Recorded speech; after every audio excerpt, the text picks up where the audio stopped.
Brother ইসলাম, মহিলাদের নুপুর তোড়া পরা যাবে কিনা, তোড়া পরার বিধান। মহিলাদের জন্য পায়ে তোড়া নুপুর ব্যবহার করা বৈধ, জায়েজ।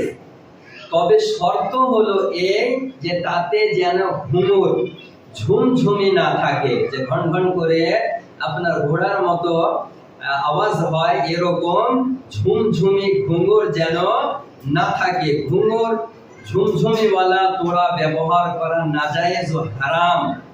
মহিলারা সাবালিকা হোক অথবা নাবালিকা হোক, উভয়ের পক্ষে ঝুমঝুমিওয়ালা নুপুর পরিধান করা যাবে না। আল্লাহ তাবারক ওয়া তাআলা পবিত্র কোরআনের মধ্যে বলেন, লা ইয়াদরিবনা বিআরজুলিহিন্না লিইউলামা মা ইউখফুনা মিন যিনাতিহিন। অর্থাৎ মহিলারা যেন তাদের গোপন সাজসজ্জা প্রকাশ করার জন্য জোরে পদচারণা না করে, জোরে না চলে। সূরা নূর আয়াত নাম্বার 31 এর মধ্যে বর্ণনা হয়েছে।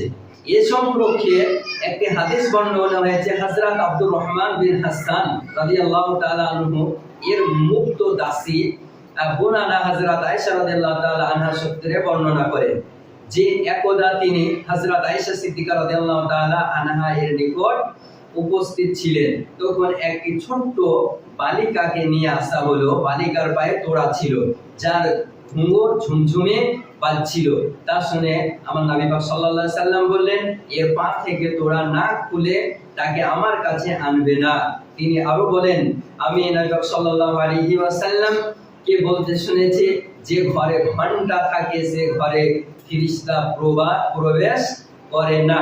আবু দাউদ শরীফ হাদিস নাম্বার 4231 এর মধ্যে লিপিবদ্ধ রয়েছে। তাহলে এই হাদিস এবং কোরআন থেকে দিবালোকের ন্যায় বোঝা যায় যে মহিলাদের ঝুমঝুমিওয়ালা নুপুর তোড়া পরিধান করা যাবে না, এটা নাজায়েজ।